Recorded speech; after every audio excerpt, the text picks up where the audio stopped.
وأشهد أن لا إله إلا الله وحده لا شريك له تعظيما لشأنه وأشهد أن محمدا عبده ورسوله الداعي إلى رضوانه اللهم صل عليه وعلى آله وأصحابه.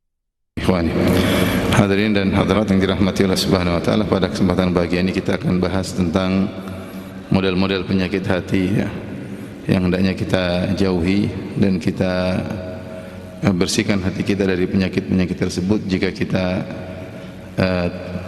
terdeteksi memiliki penyakit-penyakit tersebut. Sungguhnya yang menjadi patokan utama oleh Allah Subhanahu wa taala adalah hati. Sebagaimana perkataan Ibrahim alaihissalam yang Allah berikan dalam Al-Qur'an, yauma la yanfa'u malun wala banun illa man atallaha biqalbin salim. Hari di mana tidak bermanfaat harta dan anak-anak kecuali orang yang datang menemui Rabbnya dengan hati yang bersih. Dalam ayat yang lain kata Allah, idja'a rabbahu biqalbin salim, ketika dia bertemu dengan Rabbnya dengan hati yang bersih.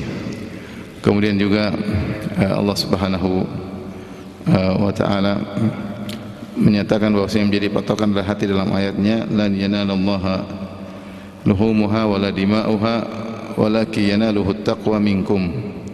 Tidaklah sampai kepada Allah daging sembelihan, tidak juga darah daging hewan-hewan sembelihan ya, yang sampai kepada Allah takwa dari kalian. Artinya ketika seorang menyembelih hewan ya karena Allah Subhanahu wa taala, yang jadi patokan utama di sisi Allah adalah ketakwaan ya, bukan dagingnya, bukan darahnya ya.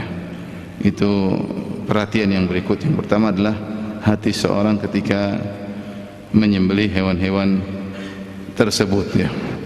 Demikian juga dalam hadis kata Nabi sallallahu alaihi wasallam, innallaha la yanzuru ila suwarikum wala ila ajsamikum walakin yanzur ila qulubikum wa amalikum. Allah tidak melihat kepada rupa kalian, Allah tidak melihat kepada paras kalian, tetapi Allah melihat kepada hati kalian dan amal kalian.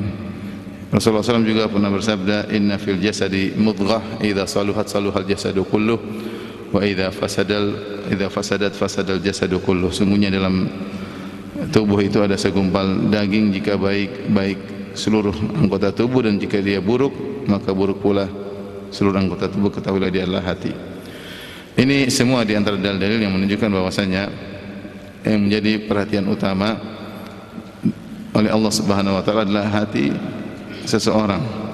Bukan berarti Allah tidak menilai amal benar, amal juga diperhatikan, bakal amal adalah konsekuensi dari hati, tetapi yang menjadi patokan utama adalah hati seorang. Maka seorang jangan sampai sibuk memperhatikan penampilan luarnya, kemudian lupa untuk memperhatikan gerak-gerik hatinya.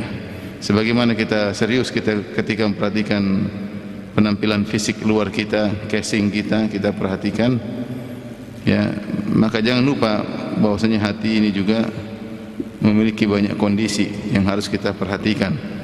Kalau dia sakit segera obati, jangan dijadikan penyakit hati semakin parah, semakin kronis sehingga seorang sulit untuk menyembuhkannya. Allah Subhanahu wa taala menyebutkan dalam Al-Qur'an juga berbagai macam model hati ya. Ada hati yang salim, ada yang sakit ya. Ada hati yang sudah ditempel oleh Allah, sudah tidak bisa, yaitu hati yang mati ya. Intinya menunjukkan hati itu juga memiliki kondisi-kondisi ya. Ada yang hati mati yang sudah tidak bermanfaat lagi, ada yang sakit masih bisa diobati, dan ada hati yang salim, yang bersih, yang selamat. Itu yang kita berharap, kita terus membersihkan hati kita, berjuang membersihkan hati kita sampai kita bertemu Allah dalam kondisi hati yang bersih. Ketika Rasulullah SAW ditanya, ya Rasulullah ayyun nasi afdal, ya Rasulullah manusia mana yang paling afdal, yang paling baik ya. Kata Rasulullah SAW, kullu makhmumil qalb saduqul lisan, yaitu setiap orang yang membersihkan hatinya dan lisannya jujur. Para sahabat berkata, saduqul lisan na'rifuhu fama makhmumul qalb, ya Rasulullah lisan yang jujur kami ngerti, apa maksudnya makhmumul qalb? Makhmumul qalb itu secara bahasa maknanya yaitu hati yang disapu terus ya, sebagaimana rumah yang kotor yang kemudian disapu terus ya. Ini isyarat bahwasanya manusia yang terafdal, yang terbaik adalah yang selalu membersihkan hatinya, karena hati ini selalu dihinggapi dengan kotoran-kotoran ya. Kalau dibiarkan kotoran tersebut tumpuk maka sulit untuk membersihkannya, tapi dia selalu perhatikan, dia bersihkan sehingga dia menjaga kebersihan hatinya. Itulah manusia yang terbaik, itulah manusia yang terbaik. Ikhwan dan akhwat yang dirahmati oleh Allah Subhanahu wa taala.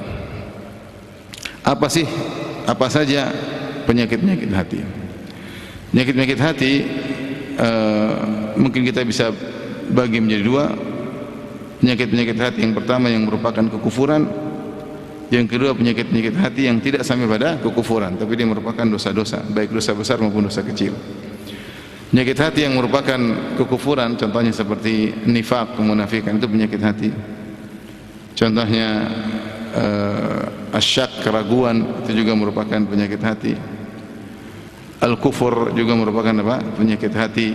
Ini penyakit hati yang juga berbahaya, bahkan sangat berbahaya, yang di zaman sekarang ini juga banyak menimpa kaum muslimin dengan adanya medsos, dengan adanya jejaring sosial ya, internet, maka berbagai macam syubhat disebarkan. Cukup kita lihat syubhat-syubhat orang-orang liberal, maka itu semua syubhat-syubhatnya rata-rata merupakan kekufuran. Siapa yang menerima pernyataan orang liberal secara mentah-mentah, maka akhirnya timbul keraguan dalam dirinya, akhirnya dia membenarkan kesyirikan, akhirnya dia mementahkan tauhid, dia menganggap semua sama saja ya. Tidak ada perbedaan antara tauhid dan syirik, semua mengantarkan kepada surga ya. Dia ragu dengan syariat Nabi Muhammad SAW, dia ragu dengan Al-Quran ya. Sehingga dia akhirnya memiliki tafsir kontekstual yang dinamakan dengan hermeneutika, sehingga tidak terikat lagi kepada tekstual Al-Quran maupun hadis Nabi SAW. Sebagaimana Al-Quran hadis ditafsirkan di zaman Nabi dengan tafsiran tersendiri 1400 tahun yang lalu, maka di zaman sekarang tidak boleh ditafsirkan dengan tafsiran yang sama, harus diadaptasi dan disinkronkan dengan kondisi zaman sekarang. Berbagai macam syubhat yang mereka lontarkan ya. Ini menimbulkan keraguan, menimbulkan kekufuran, menimbulkan kemunafikan ya. Oleh karena tidak jarang di antara mereka akhirnya meninggalkan syariat, tidak sholat lagi, yang wanita melepas jilbab ya. Kemudian homoseksual menjadi halal. Ini dibangun di atas syubhat-syubhat yang membuat ragu tentang syariat Islam. Al-Quran mereka ragukan, syariat Nabi mereka ragukan. Akhirnya semua dianggap sama, semua dianggap tidak ada yang absolut, semuanya relatif. Dan ini menimbulkan penyakit-penyakit hati yang merupakan kekufuran ya. Di antaranya tadi keraguan, siapa yang ragu tentang agamanya sungguhnya dia sudah kufur, karena iman itu harus sesuatu yang diyakini. Kalau ragu-ragu dengan Islamnya ya, apakah Islam satu-satunya agama yang benar, dia ragu-ragu ya. Menurut dia semuanya juga benar, semuanya juga masuk surga. Ini keraguan ini sudah cukup membuat seorang bisa keluar daripada Islam ya. Akhirnya dia baca lagi syubhat, ragu tentang hari kiamat. Hari kiamat ada atau tidak, ragu lagi. Malaikat ada atau tidak, ragu. Akhirnya bertumpuk-tumpuk keraguan dalam dirinya. Penyakit hati, tapi kekufuran ini sangat berbahaya. Cara untuk menghindarinya adalah jangan dengar syubhat. Jangan dengar apa? Syubhat. Hati ini lemah. Al-qulubu dha'ifah wasyubhatu khattafah. Hati ini lemah sementara syubhat menyambar-nyambar. Kalau kita tidak memiliki dasar agama yang kuat, jangan kita baca lontaran-lontaran celotehan-celotehan mereka. Tutup telinga, enggak usah dengar.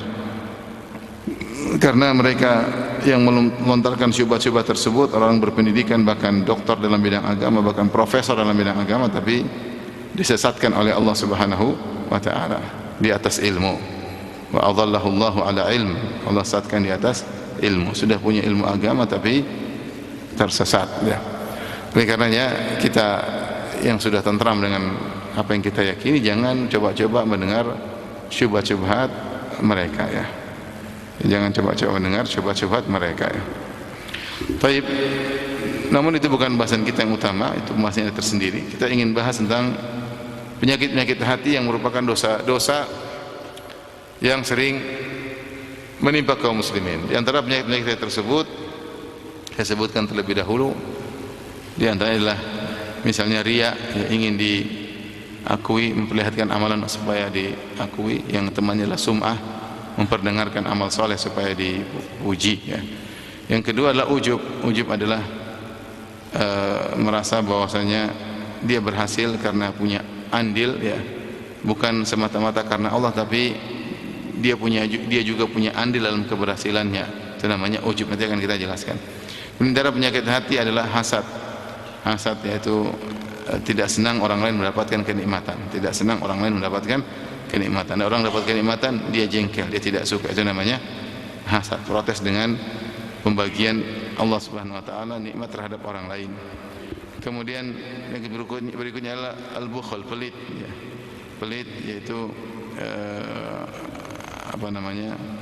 pelit, tidak mau berbagi kepada orang lain padahal dia memiliki kelebihan harta. Di antara penyakit hati adalah al-kibr.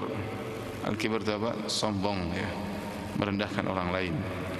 Kibr terkait dengan orang lain dan kibr terkait dengan kebenaran. Batarul haq wa ghamtun nas. Kibr, sombong, itu adalah menolak kebenaran dan merendahkan orang lain, ya. Kemudian di antara penyakit hati adalah al-wahan, yaitu hubbud dunya wa karihatul maut.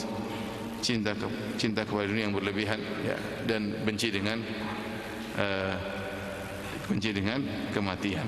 Cinta kepada dunia dan benci dengan kematian, ya. Ini di antara penyakit hati yang hendaknya kita jauhi dan banyak menimpa kaum muslimin. Di antara juga adalah hubbus syuhrah, suka ingin dikomentari terus, ingin jadi bahan perhatian orang. Kalau orang bilang sekarang narsis, ini juga penyakit hati yang juga menimpa banyak youtuber. Orang-orang main medsos terkena penyakit ini, ingin jadi bahan komentar, ingin senang kalau jadi bahan pembicaraan orang banyak, ya. Ini penyakit hati yang juga menimpa. Ada berapa tadi? Ada berapa tuh? 7. Ini kalau ada yang lain kasih tahu saya. Baik. Di antara penyakit tersebut kita akan jelaskan satu persatu. Yang pertama adalah apa tadi? Riya. Apa itu riya? Riya diambil dari ra'a, yura'i, mura'at, riyaan. Artinya memperlihatkan amal soleh untuk disanjung atau untuk diakui. Dalam satu hadis kata Nabi sallallahu alaihi wasallam tentang penyakit riya, akhwafu ma akhafu alaikum asyirkul asghar. Perkara yang paling aku khawatirkan menimpa kalian, wahai para sahabatku. Rasulullah sedang bicara tentang para sahabat, orang saleh. Yang aku khawatirkan menimpa kalian asyirkul asghar, itu syirik kecil. Fasa'aluhu, mereka bertanya apa ini syirik kecil? Kata Nabi sallallahu alaihi wasallam, ar-riya, yaitu memperlihatkan amal saleh agar diakui dan disanjung oleh manusia. Ini penyakit yang berbahaya yang justru menimpa orang-orang saleh. Riya tidak menimpa pelaku maksiat, tetapi yang rawan terkena riya adalah orang yang melakukan amal saleh, ya. Apalagi amal saleh tersebut amal saleh yang hebat seperti haji. Makanya ketika Nabi SAW berhaji, Rasulullah SAW mengatakan, Allahumma hajjatun la riya'a fiha. Ya Allah, inilah hajiku, tidak ada riya di dalamnya. Tidak ada riya di dalamnya. Karena potensi untuk riya dalam haji sangat besar. Maka Rasulullah SAW mengumumkan bahwasanya saya haji tanpa riya, ya. Ketika para sahabat sedang berbicara tentang Dajjal, fitnah yang paling bahaya, yang menakutkan, maka Nabi SAW berkata, ala ukhbirukum bima huwa akhwafu alaikum indi min fitnati al-masih dajjal. Maka aku kabarkan kepada kalian tentang suatu fitnah yang lebih aku khawatirkan menimpa kalian daripada fitnah Dajjal. Qalu bala ya Rasulullah, kata para sahabat, tentu ya Rasulullah. Apakah itu? Kata Rasulullah SAW, asyirkul khafi, syirik yang samar. Disebut juga dengan syirkus sarair, syirik yang samar, yang tersembunyi, tidak ada yang tahu kecuali Allah Subhanahu wa taala. Kemudian Rasulullah SAW memberi contoh, yakum rajulu fayusalli fayuzayyina salatahu lima yara min nadhir rajulin ilaih. Seorang berdiri kemudian dia salat, kemudian bagus-baguskan salatnya karena dia tahu orang sedang melihat dia salat. Dia berdiri, dia salat, dia bagus-baguskan salatnya karena Dia tahu ada yang sedang perhatikan dia salat. Tujuannya apa? Agar dipuji, agar disanjung. Ini contoh riya ya. Contoh riya. Ini penyakit yang sangat berbahaya karena siapa yang melakukan riya maka amalnya gugur. Amalnya gugur. Kemudian pada hari kiamat kelak dia akan dipermalukan oleh Allah dengan menyuruh mencari pahala dari orang yang dia cari muka selama di dunia. Kata Nabi SAW, yaqulullah hina yujazin nas. Maka Allah berkata kepada lil mura'in, orang-orang yang riya, ketika Allah beri balasan kepada orang-orang beramal saleh, Allah kasih balasan, Allah kasih balasan, datang orang-orang yang riya minta pahala kok belum dikasih. Apa kata Allah Subhanahu wa taala? Idhabu ila alladhina kuntum turauna fid dunya hal tajiduna indahum jazaan. Kalian sana jangan cari pahala sama aku. Pergilah kepada orang-orang yang di dunia kalian cari muka sama mereka. Mintalah balasan kepada mereka. Apakah kalian akan dapatkan balasan? Tentu jawabannya tidak ya. Yang bisa membalas pada hari kiamat kelak hanyalah siapa? Allah Subhanahu wa taala. Maka ini penyakit berbahaya di mana seorang memperlihatkan amal solehnya untuk diakui, untuk disanjung, untuk dihormati. Itulah yang disebut dengan riya. Semisal dengan ini adalah sum'ah. Tapi sum'ah terkait dengan pendengaran, yaitu dia cerita, saya begini, saya begini, saya begitu. Dia memperdengarkan amal solehnya agar disanjung, agar dihormati, agar diakui. Ini dua penyakit berbahaya yang siapa terjumus dalamnya maka bukan cuma amal solehnya jadi nol, bahkan jadi minus karena dia dosa. Seandainya orang melakukan riya cuma sekedar hilang amalan mungkin masih mending. Tapi ternyata orang yang riya dan sum'ah bukan cuma amalannya hilang, bahkan dia berdosa-dosa besar yang mengancam dia masuk neraka jahanam. Oleh karena seorang berusaha berjuang agar tidak riya. Kalaupun dia riya, segera dia bertobat kepada Allah Subhanahu wa taala. Di antara yang membantu kita untuk tidak riya adalah berdoa kepada Allah Subhanahu wa taala. Allahumma inni a'udzubika an usyrika bika syai'an a'lamuhu wa astaghfiruka lima la a'lamuh. Di antara doa yang diajarkan, Allahumma inni a'udzubika an usyrika bika syai'an a'lamuhu wa astaghfiruka lima la a'lamuh. Ya Allah, aku berlindung kepada Engkau dari kesyirikan yang aku sadari maupun kesyirikan yang aku tidak sadari. Riya di antara kesyirikan yang terkadang tidak kita sadari. Jadi kita ingin berlindung dari segala bentuk kesyirikan, di antaranya adalah syirik niat, yaitu riya. Ingin disanjung, ingin dipuji. Di antara doa yang disebutkan oleh Syekh Islam Taimiyah yang datang dari Umar bin Khattab radhiyallahu ta'ala anhu, beliau berkata, Allahumma ja'al amali kullahu salihan waj'alhu liwajhika khalisan wa la taj'al li ahadin fihi syai'a. Ya Allah, jadikanlah, Allahumma ja'al amali kullahu salihan, ya Allah jadikanlah amalku seluruhnya saleh. Saleh itu ikhlas dan sesuai dengan sunnah Nabi sallallahu alaihi wasallam. Waj'alhu liwajhika khalisan, dan jadikanlah amalku hanya mencari wajah Engkau. Hanya mencari wajah Engkau. Wala taj'al li ahadin fihi syai'a, dan jangan kau jadikan satu amalku pun untuk manusia sama sekali. Saya ingin jangan sampai aku cari muka, ingin diakui, ingin disanjung. Maka itu di antara doa yang bisa menyelamatkan orang dari riya ya. Doa yang diajarkan Nabi dan doa dari Umar bin Khattab radhiyallahu anhu. Seorang berusaha menghafal doa tersebut ya. Ulangi doanya apa? Allahumma inni a'udzubika an usyrika bika syai'an a'lamuhu wa astaghfiruka lima la a'lamu. Udah hafal? Belum? Ya, nanti diputar ulang di YouTube ya. Kemudian doanya Umar, Allahumma ja'al amali kullahu salihan. Ulang, Allahumma ja'al amali kullahu, seluruhnya, kullahu salihan. Yaitu ya Allah jadikanlah amalku seluruhnya saleh. Allahumma ja'al amali maksudnya amalku. Allahumma ja'al, yaitu Allah jadikan amali kullahu salihan. Waj'alhu, dan jadikanlah amal tersebut liwajhika khalisan. Waj'alhu, ulang, waj'alhu liwajhika khalisan, yaitu jadikanlah amalku murni hanya untuk mencari wajahmu. Wala taj'al li ahadin, wala taj'al, jangan kau jadikan li ahadin, kepada seorang pun, fihi syai'a, pada amalku sedikit pun ya. Jangan kau jadikan sedikit pun amalku untuk manusia, jangan. Saya tidak ingin amalku hanya ingin mengharap balasan manusia, ingin sanjungan manusia, ingin pengakuan manusia.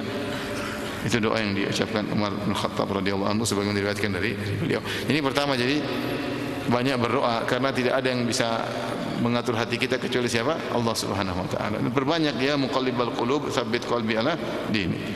Penyakit hati ini, riya ini datang sering, kadang datang, kadang pergi, kadang datang, kadang pergi. Maka perjuangan melawan riya seumur hidup ya, seumur hidup. Terus kita berdoa kepada Allah agar tidak riya. Kapan kita riya, selesai amalan kita tidak diterima oleh Allah Subhanahu wa taala. Meskipun sebesar apapun, meskipun sebanyak apapun, meskipun berkorban jiwa, raga, harta, tidak ada faedahnya. Bukankah Rasulullah kabarkan 3 orang yang pertama kali masuk neraka adalah mujahid, ustaz, sama ahli sedekah, dermawan. Salah satu awwalu ma tusairu bihumun nar, salasa. 3 orang pertama kali Allah nyalakan api untuk mereka. Yang pertama mujahid, orang yang berjihad, yang ternyata dia berjihad riya, ya, hanya ingin menunjukkan dia jagoan, dia berani. Ya, oleh karenanya seorang yang berjihad sampai mengorbankan jiwanya, raganya, tapi bukan karena Allah, masuk neraka. Yang kedua, orang berilmu, ya, yang mengajarkan Quran, yang mengajarkan ilmu, mengajarkan hadis, tapi ternyata dia qol annahu alim, supaya dikatakan dia orang alim, supaya disebut-sebut, supaya disanjung-sanjung, maka dia pun masuk neraka. Bukan karena. Yang terakhir, orang yang bersedekah, rajin bersedekah, ternyata dia tidak ikhlas, maka dia pun masuk neraka jahanam. Jadi kalau sudah riya, mau amal sebesar apapun tidak ada faedahnya. Taib. Ini jadi yang pertama berdoa kepada Allah Subhanahu wa taala. Yang kedua yang berusaha kita lakukan, ini sangat penting agar kita tidak riya, sembunyikan amal soleh kita sebisa mungkin, semaksimal mungkin sembunyikan amal soleh kita, ya.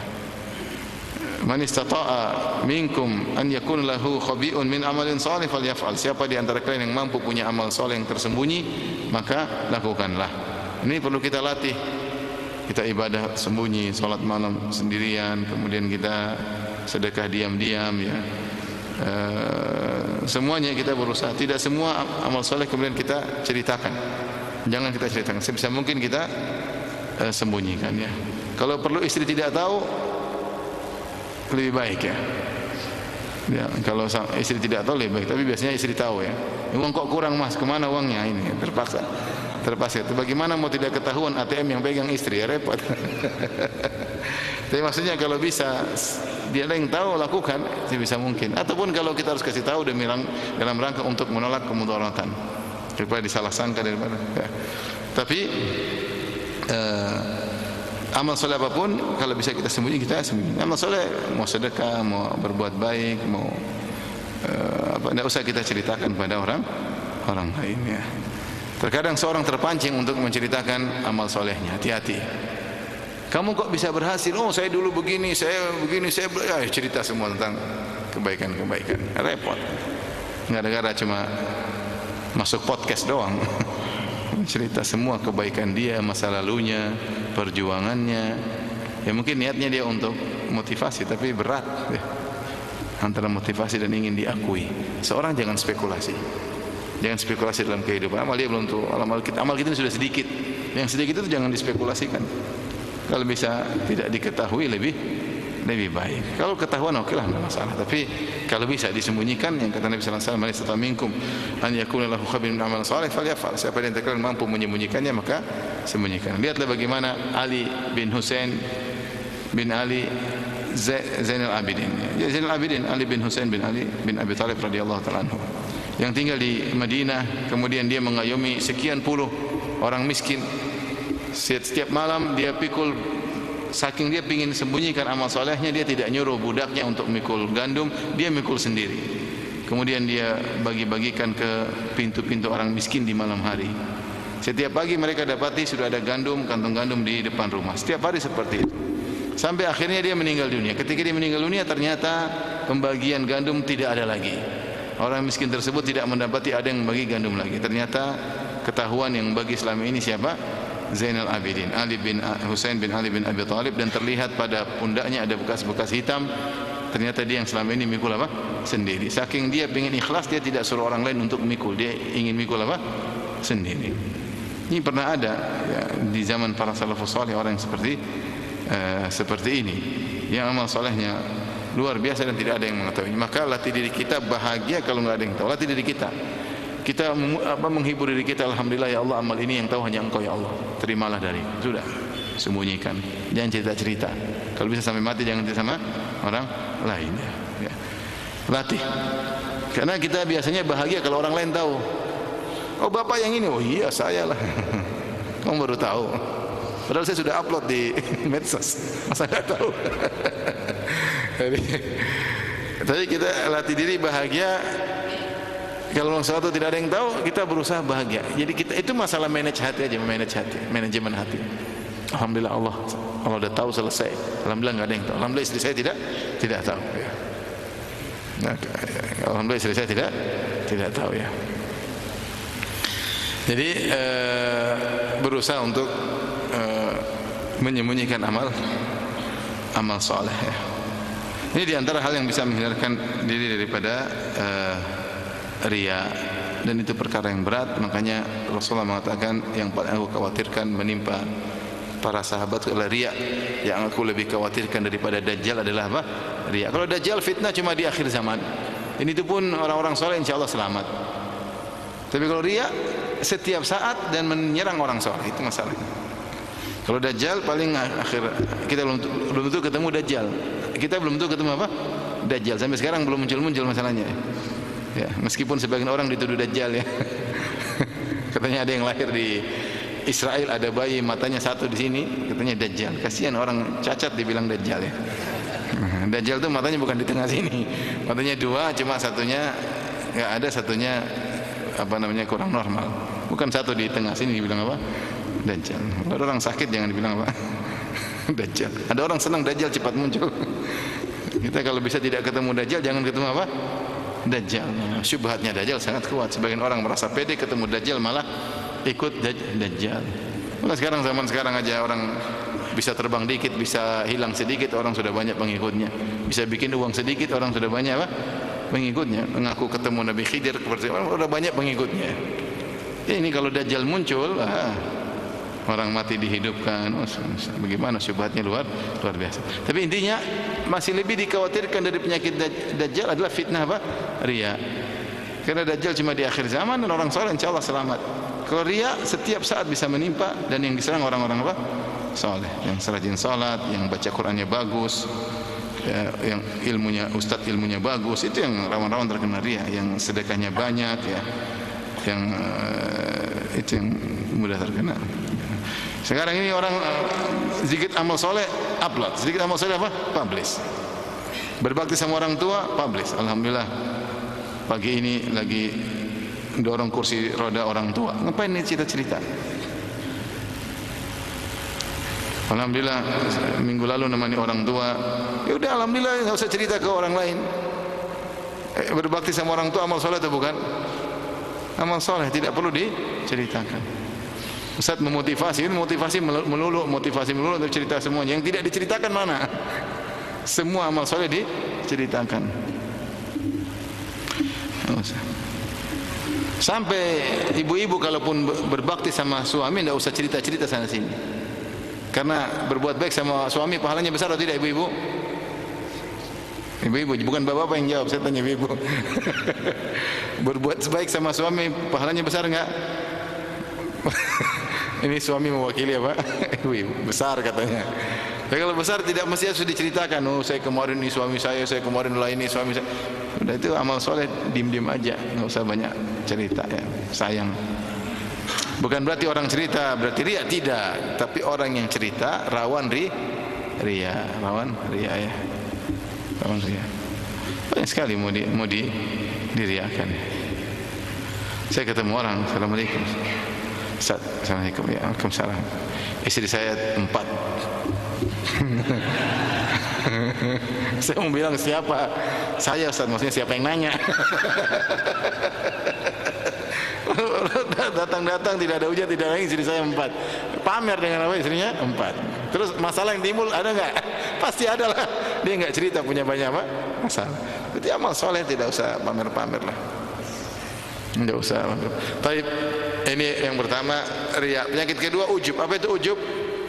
Ujub itu merasa kita punya andil dalam keberhasilan kita. Sungguhnya yang buat kita berhasil murni Allah Subhanahu wa taala. Kita ini yang ciptakan Allah, yang berikan kita kelebihan juga siapa? Allah. Yang membimbing kita untuk berhasil adalah Allah Subhanahu wa taala. Tidak ada namanya keberhasilan berbanding lurus dengan kecerdasan. Karena betapa banyak orang cerdas tidak berhasil, banyak orang cerdas tidak berhasil. Banyak orang cerdas ternyata koruptor, banyak. Tidak keberhasilan tidak berhasil dengan banyaknya pengalaman. Banyak orang pengalamannya banyak tapi enggak pernah berhasil. Karena pengalamannya jadi anak buah terus. Tidak pernah jadi apa bos. Tapi ada orang subhanallah mungkin kalau secara IQ biasa-biasa saja. Secara pengalaman juga tidak banyak tapi Allah buat dia berhasil dunia maupun apa? Akhirat. Ini dalil bahwasanya keberhasilan mulai dari Allah Subhanahu wa taala. Kalau ternyata hidayah berbanding lurus dengan kecerdasan, maka seharusnya orang-orang Jepang yang mungkin lebih pintar daripada kita harusnya lebih dapat hidayah. Atau orang non-muslim sana yang IQ-nya tinggi-tinggi, para penemu-penemu, harusnya mereka dapat hidayah. Ya. Tapi ternyata tidak. Ya. Ternyata orang-orang yang IQ-nya rendah-rendah juga ternyata mendapat hidayah tauhid. Hidayah tauhid yang sangat logis. Justru orang-orang yang katanya IQ-nya tinggi tersebut tidak logis ketika berakidah, tidak logis ketika berakidah. Ini dalil bahwasanya keberhasilan dalam dunia maupun urusan akhirat semuanya dari Allah Subhanahu wa taala. Allah berfirman tentang keberhasilan akhirat, "Walaula fadlullahi 'alaikum wa rahmatuhu ma zaka minkum min ahadin abada, walakinnallaha yuzakki man yasha." Kalau bukan karena karunia Allah dan rahmat Allah, maka tidak seorang pun dari kalian akan menjadi soleh, tetapi Allah mensolehkan siapa yang Allah kehendaki. Ya. Apa kata Nabi sallallahu alaihi wasallam? Laula Allah ma ihtadaina wala sallaina wala tasaddaqna. Kalau bukan karena Allah Subhanahu wa taala kami tidak dapat hidayah, kami tidak bisa salat, kami tidak bisa bersedekah. Semuanya karena Allah Subhanahu wa taala. Penghuni surga ketika sampai masuk surga mereka berkata, wa qalu alhamdulillahilladzi hadana li hada wa ma kunna linahtadiya laula an hadanallah. Segala puji bagi Allah yang telah memberi petunjuk kepada kami sehingga kami bisa masuk surga. Ya. Dan kami wa ma kunna linahtadiya, kami tidak bisa dapat petunjuk kalau bukan Allah yang beri apa? Petunjuk. Ya. Ya. Oleh karenanya seorang dalam keberhasilan apapun dia nisbahkan kepada Allah. Kalau dia berhasil dunia, dia bilang hadza min fadli rabbi, ini karunia apa? Allah. Ya. Dia beluani ashkur am akfur. Allah mengujiku, saya bersyukur ataukah saya kufur. Kapan kita merasa karena saya itu kufur? Tapi kalau dia bilang hadza min fadli rabbi, ini karunia Allah. Ya. Maka seorang jangan sampai merasa dia punya andil dalam keberhasilan. Makanya disebut riya adalah syirik dalam tauhid al-uluhiyah, karena syirik pada tujuan, yaitu seseorang beribadah selain mencari pengakuan Allah juga mencari pengakuan manusia, paham? Sehingga dia melakukan mensyirikan, mensekutukan Allah. Allah digandengkan dengan manusia. Dia ingin diakui Allah dan juga ingin diakui apa? Manusia. Jadi syirik mensekutukan Allah dengan orang lain. Tapi kalau ujub mensekutukan Allah dengan diri sendiri. Mensekutukan Allah dengan diri sendiri terkait dengan tauhid rububiyah. Itu dia menyangka keberhasilan itu adalah karena Allah dan karena saya, sehingga saya bisa berhasil. Makanya ketika orang mengatakan iyyaka na'budu wa iyyaka nasta'in, dia akan selamat dari dua model kesyirikan tersebut. Dia mengatakan iyyaka na'budu, hanya kepada Engkau lah kami beribadah, kami tidak mengharap pujian manusia. Wa iyyaka nasta'in, hanya kepada Engkau lah kami mohon pertolongan. Artinya hanya Engkau lah yang menolong kami ya Allah. Bukan karena kelebihan saya, tidak. Maka siapa yang merasa berhasil baik perkara duniawi maupun perkara ukhrawi, dia merasa karena dia jagoan, itulah apa? Ujub. Itulah ujub. Ya, kita ini siapa ya? Ya, kita ini siapa? Kita ini pas-pasan semuanya ya. Kecerdasan juga pas-pasan, semangat juga pas-pasan ya. Tapi alhamdulillah Allah kasih hidayah, alhamdulillah. Allah buat bisa kita salat apa? Subuh. Alhamdulillah ya. Yang lain lebih pintar dari kita, yang lebih, tapi belum diberikan seperti kita. Maka jangan kita ujub ya. Hati-hati. Meskipun kita sembunyikan ujub kita, tapi Allah Maha tahu. Ujub ini akan mengantarkan pada penyakit berikutnya, penyakit hati berikutnya, namanya kibar, sombong. Jadi ujub beda dengan sombong. Ujub itu adalah langkah menuju pada kesombongan. Karena orang kalau sudah ujub, dia bangga dengan dirinya, dia takjub dengan dirinya, maka dia akan merendahkan orang lain. Jadi ujub beda dengan apa? Sombong. Kalau ujub itu tadi merasa dirinya hebat. Karena dia merasa keberhasilan karena saya juga, bukan cuma Allah semata, tapi saya bersama Allah membuat saya apa? Berhasil. Adapun sombong lebih tinggi lagi karena dia merasa dirinya hebat, akhirnya dia merasa rendah orang lain. Rasulullah SAW ketika menjelaskan tentang sombong, al-kibr batarul haq wa ghamtun nas. Kibr itu menolak kebenaran dan merendahkan apa? Manusia. Ya. Itu namanya sombong. Ya. Seperti itu apa? Sombong. Cuma begitu. Itu apa? Sombong. Alah gitu.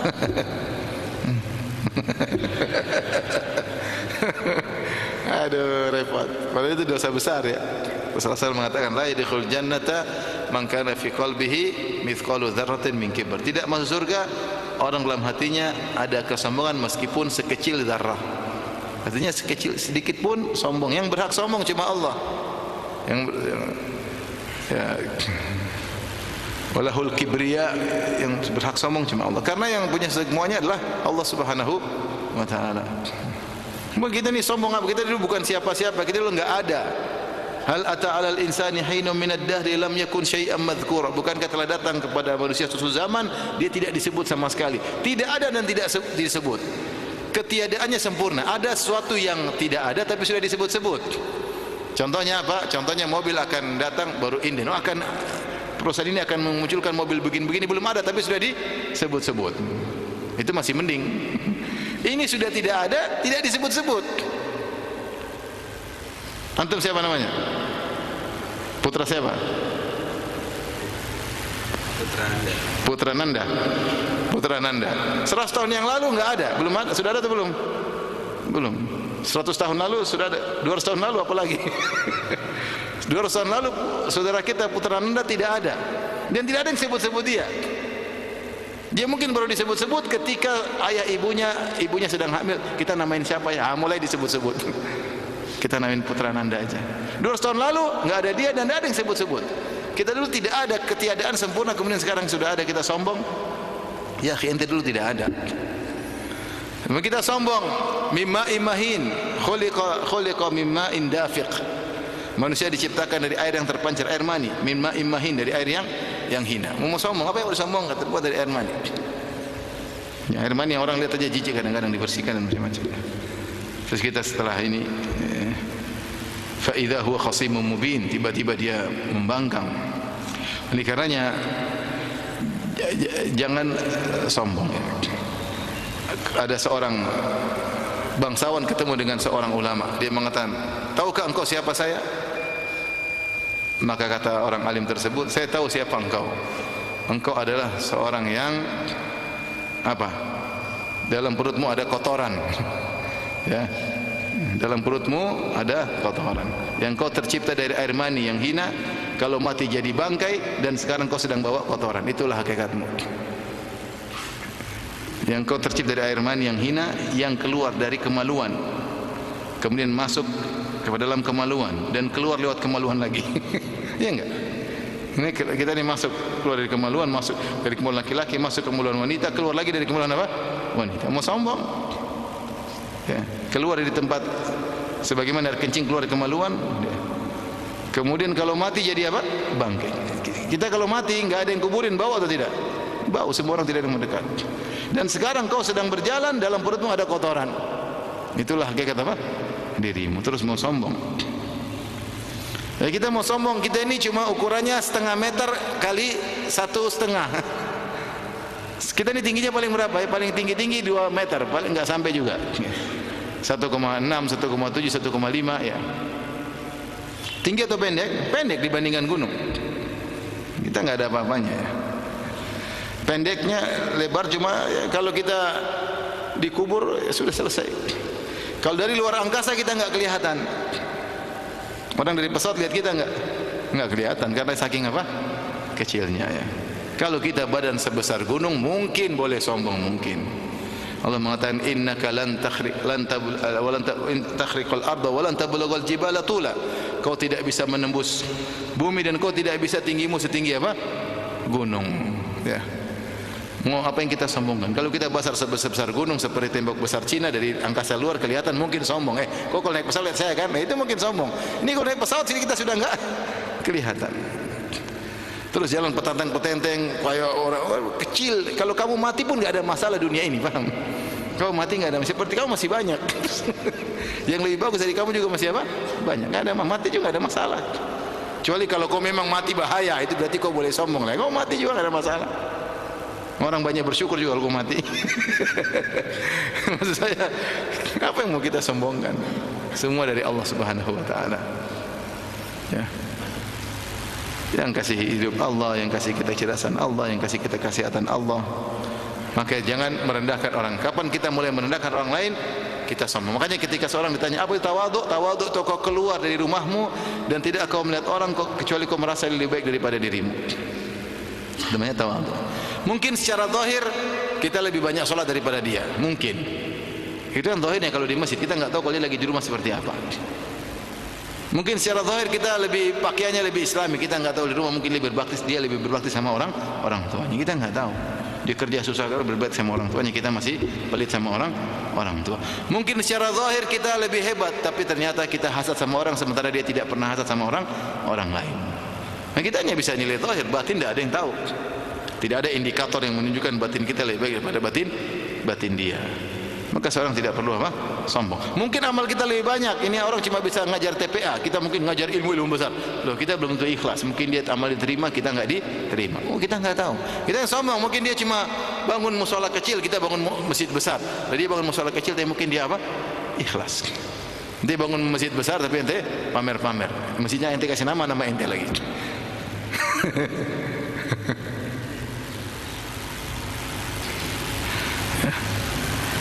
Masjid fulan hafizahullah.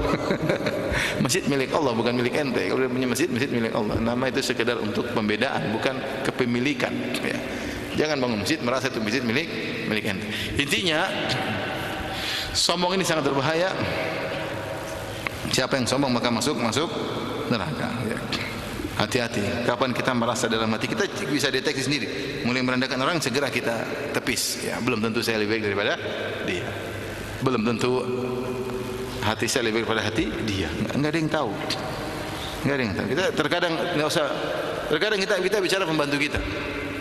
Pembantu kelihatannya mungkin dia pas-pasan amal dia, tapi subhanallah ternyata dia kerja buat anaknya, terkadang dia kerja buat suaminya, terkadang luar biasa. 100% gajinya buat anaknya dan suaminya. Luar biasa. Terkadang dia kirim uang. Saya dapat teman-teman masih muda-muda, semua uangnya dikirim ke ibunya. Luar biasa. Kita belum mampu seperti itu. Dia semua gajinya 2 juta, 2 juta setengah, semuanya dikirim buat apa? Ibunya. 100%. Terus kita merasa lebih baik dari pembantu tersebut? Nah, belum tentu. Mungkin kita ngaji, mungkin dia ngaji, tapi dia ada pengamalan. 100% gajinya buat siapa? Ibunya. Oleh karenanya seorang jangan merendahkan orang lain. Siapa kapan merendahkan orang lain maka dia sombong. Di antara penyakit hati tadi apa lagi? Hasad jelas. Hasad di antara penyakit hati itu membenci atau tidak suka kalau ada orang dapat kenikmatan. Kapan kita tahu kita kena hasad? Lihat orang dapat kenikmatan kita enggak enak. Kok kita enggak enak ya? Apa masalahnya? Dia beli mobil baru kok saya yang gelisah. Dia kawin lagi kok saya yang gelisah lagi. Ini berarti hasad nih, hasad ya. Dia pengajiannya rame kok saya gelisah, berarti saya hasad. Itu berarti kita terdeteksi hasad. Mau tahu mau tidak mau bilang hati saya bersih, hasad berarti kamu. Hasad itu kapan tidak suka orang lain dapat nikmat, itu namanya apa? Hasad. Ini hasad paling rendah. Sekedar merasa terganggu orang lain dapat apa? Kenikmatan. Itu namanya hasad. Karena hasad pintunya luas. Hasad dalam dunia, hasad dalam agama, hasad dalam banyak hal. Ya. Kita berusaha kalau orang dapat nikmat, kita alhamdulillah Allah berikan dia nikmat. Ya, saya kayaknya susah kalau dapat nikmat seperti dia, saya belum tentu bisa mensyukurinya. Alhamdulillah, mungkin Allah sudah tahu dia lebih berhak, dia dikasih nikmat. Udahlah, ngapain kita hasad sama orang lainnya? Ngapain kita gantungkan kebahagiaan kita sama orang lain bahagia kok kita yang sengsara? Ini penyakit, sudah sering sampaikan berulang-ulang dalam pengajian kita. Ini penyakitnya iblis, hasad. Iblis hasad sama Adam. Ini penyakitnya Qabil kepada Habil. Qabil hasad sama Habil dibunuh. Ini penyakitnya Yahudi kepada kaum muslimin sehingga tidak mau menjadikan Nabi Muhammad sebagai nabi karena ternyata nabi terakhir dari Arab. Mereka hasad dan min indi anfusihim. Penyakitnya Yahudi. Ini penyakitnya orang munafik. Kenapa Abdullah bin Ubay bin Salul tidak mau masuk Islam atau jadi orang munafik? Karena dia maunya jadi pemimpin, ternyata datang Muhammad SAW memimpin kota Madinah. Semua orang-orang buruk penyakitnya apa? Hasad. Kita jangan berpenyakit. Kalau ada penyakit hasad kita tawan. Di antara obat penyakit hasad, kita puji orang yang kita hasati. Paham? Kita sebutkan keutamaannya. Oh dia Masya Allah, memang dia Masya Allah. Puji dia. Ya. Terus kita berusaha mengenalinya. Kita datang, Assalamualaikum Masya Allah, untuk kita puji. Karena kalau kita diam-diam terkadang setan masuk, bikin kita semakin apa? Hasad. Tak kenal maka tak sayang. Kalau kita sama dia, kita datang sama dia, kenali dia, salam-salaman, makan bareng, insya Allah hasad apa? Hilang.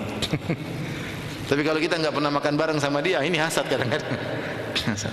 Kalau makan bareng udah selesai. Udah kenal, ngapain kita hasad sama orang yang kita kenal. Ya. Jadi di antara cara melawan apa? Hasad. Kalau nggak bisa lagi, nggak bisa ketemu, kirim hadiah. Kirim hadiah, kasih tulis nama. Buat orang yang saya hasati. Kirim hadiah, insya Allah kita kurang. Karena Allah akan berusaha, akan memperbaiki hati kita kalau kita berusaha. Tahu kita sedang hasad, kita puji dia, kita sanjung dia, kita kirim hadiah sama dia. Kalau bisa kenal dia, itu lebih baik. Ya.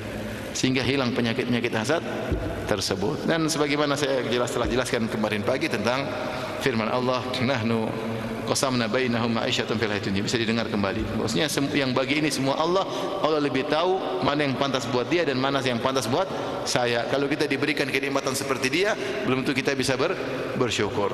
Maka apa yang kau rasakan sekarang tanggung jawabnya sudah banyak. Ya, tanggung jawabnya sudah sangat-sangat berat. Ya, kalau kau dikasih lebih lagi belum tentu kau bisa bertanggung jawab. Berat ya. Saya sering bilang kita aja HP baru satu aja kalau dihisap repot. Gimana kalau HP-nya dua? Kita baru buka akun satu saja hisapnya sudah panjang. Gimana kalau kita punya akun 3, 4 dan seterusnya? Kita punya perusahaan satu saja, punya toko satu, ya hisapnya udah panjang. Gimana kalau punya toko 2, 3 dan 4? Kita punya mobil satu aja, hisapnya sudah panjang. Gimana kalau punya mobil 2, 3 dan 4? Kita punya istri satu aja udah setengah mati. Apalagi kalau punya istri 2, 3 dan 4. Sudahlah, nikmati aja yang antum dapati sekarang. Enggak punya toko, alhamdulillah hisap sedikit. Punya toko repot.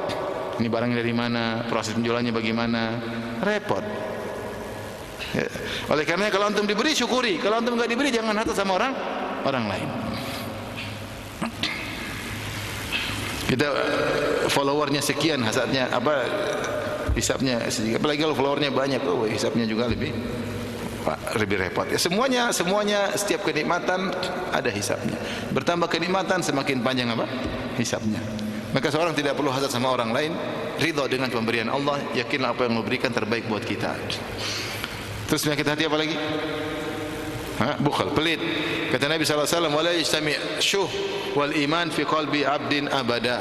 Tidak akan berkumpul dalam hati seorang beriman, dalam hati seorang hamba iman dan pelit. Siapa yang beriman dia harusnya tidak pelit. Siapa yang pelit imannya kurang. Jadi iman dan pelit itu berkumpul di hati kemudian saling serang-serangan. Kalau iman semakin kuat pelit harus tergeser. Kalau pelit semakin kuat iman semakin apa? Tergeser. Mereka enggak mau hidup berdamai. Makanya Nabi SAW berkata, wa sadaqatu burhan, sedekah adalah bukti keimanan seorang. Kalau orang tidak punya ya sudah, gimana ya sudah. Kalau dia nggak punya, dia sedekah buat dirinya lebih baik, sedekah buat anak istri lebih baik. Tapi kalau dia punya berlebihan, ngapain dia pelit? Sungguhnya kalau dia bersedekah, dia sedang menabung untuk masa depannya di akhirat. Tabung banyak-banyak aja. Kalau kita nabung di dunia, kita takut inflasi, takut ketahuan pajak misalnya, dibayar pajak, macam-macam orang menghindar. Jadi kalau kita tabung di sisi Allah, selamat. Bahkan dijadikan riba oleh Allah sebanyak-banyaknya. Ya. Man dzal ladzi yuqridullaha qardan hasanan fayudha'ifahu lahu adha'afan katsirah. Siapa yang beri pinjaman kepada Allah, Allah akan berikan balasan berlipat ganda, riba yang syar'i.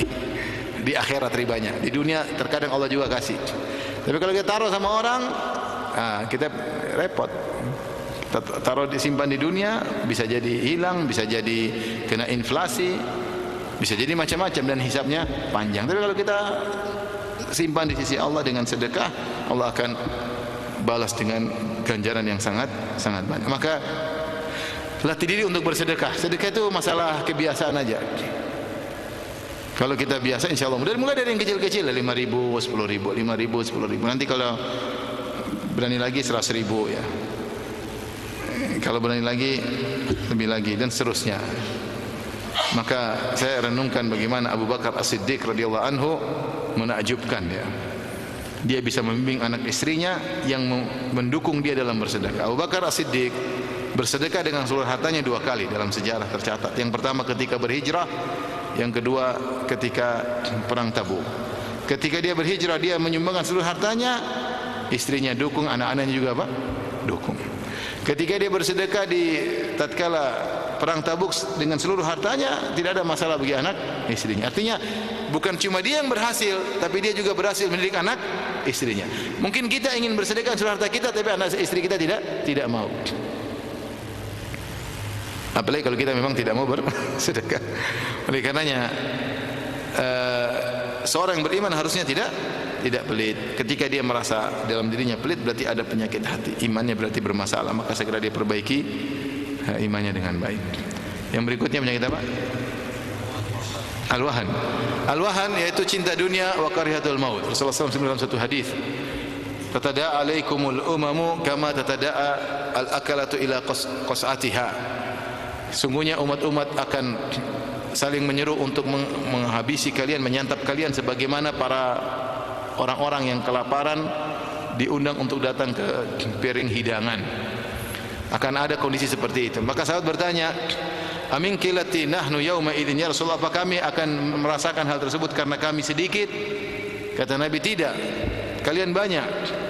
Tetapi kalian kagutha'il sail, tapi kalian seperti buih di lautan atau buih di air yang sedang berjalan ya. Buih-buih sampah-sampah yang terbawa oleh air yang sedang mengalir. Kalian seperti tidak ada nilainya ya. Kalau bisa demikian, kata Nabi sallallahu alaihi wasallam, sayanzi Allah la yanzi'anna Allah min qulubi aduwikum al-mahabbah. Allah akan mencabut rasa gentar dari hati musuh kalian kepada kalian. Wala yakdhifanna Allah fi qulubikumul wahan, dan Allah akan melemparkan dalam hati kalian al-wahan. Sahabat bertanya, apa itu mal-wahan? Kata Nabi sallallahu alaihi wasallam, wahan adalah hubbul karihatul hubbud dunya wa karihatul maut. Itu cinta dengan dunia dan benci untuk apa? Mati. Maka ini di antara penyakit hati. Seorang kalau terlalu cinta sama dunia, maka menimbulkan dia sangat takut mati. Dia sangat takut mati. Bagaimana dia bisa terlalu cinta sama dunia? Karena dia selalu orientasinya dunia. Dia selalu membiasakan dirinya untuk berleha-leha dalam urusan dunia.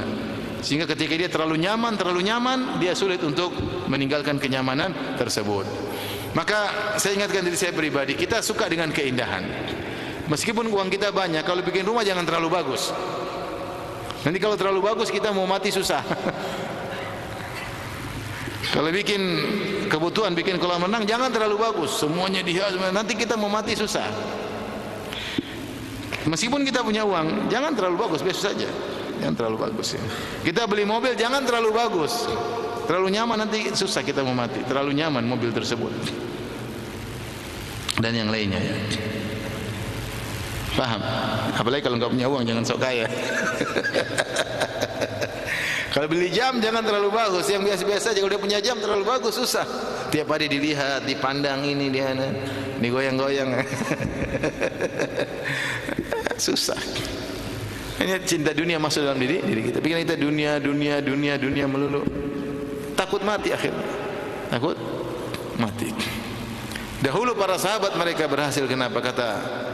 Kata Khalid bin Walid, aku datang menemui kalian wahai orang-orang Persia, kami membawa suatu kaum yang sangat mencintai kematian sebagaimana kalian mencintai kehidupan. Subhanallah.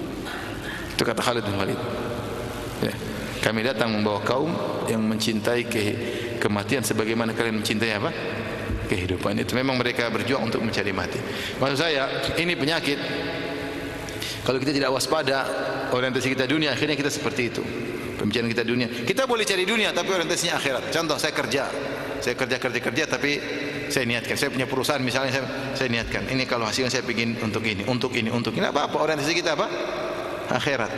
Kerja untuk akhirat. Kerja untuk kita sedekahkan. Dan tadi kita jangan terbiasa dengan hidup mewah ya. Kalau kita punya uang banyak juga, jangan selalu naik bisnis kelas ya.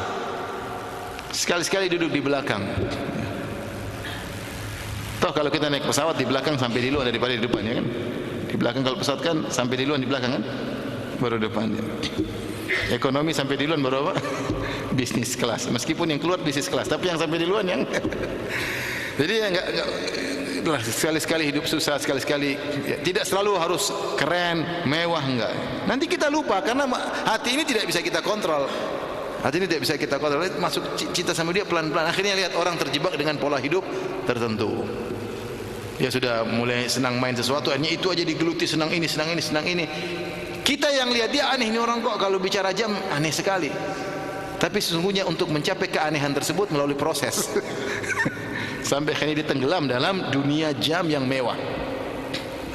Kita lihat ini orang bahlul beli jam 1 miliar, beli jam ratusan juta, bahlul. HP saja ada jamnya, ngapain pakai?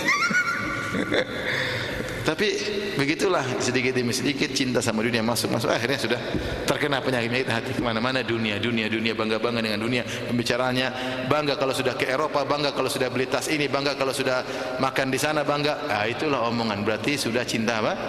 Dunia, tanpa dia sadari.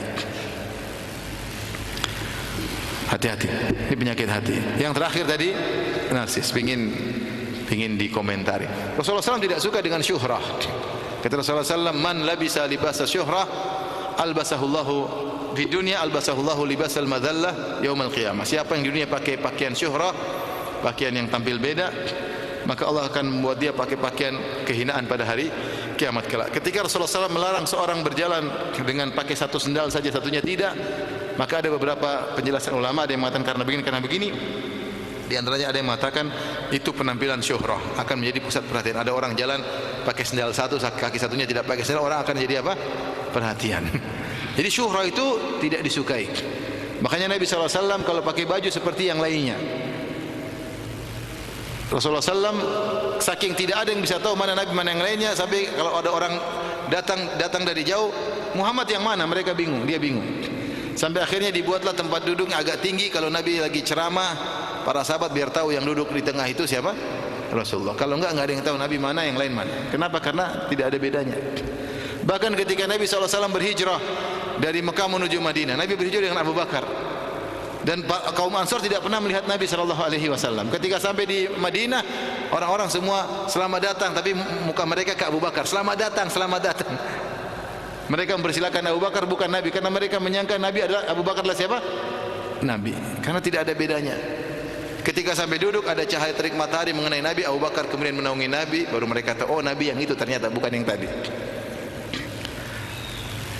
Kenapa Rasul tidak suka dengan pakaian apa? Syuhrah.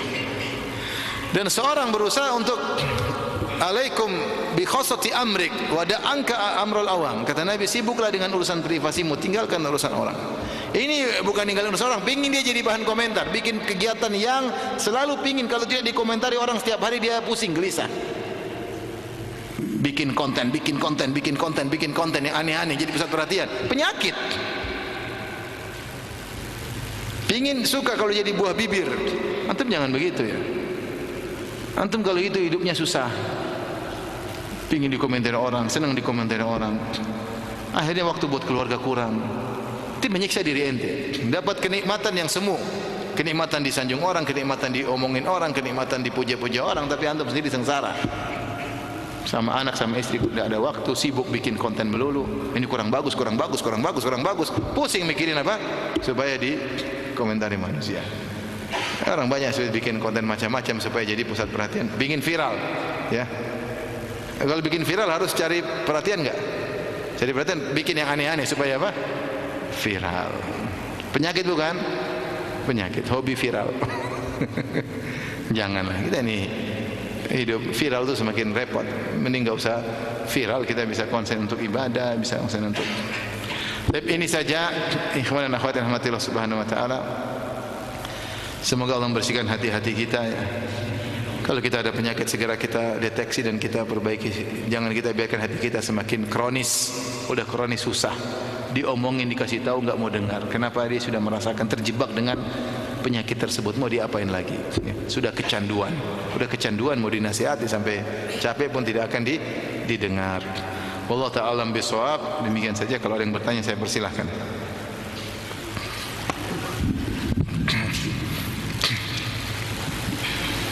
Baik.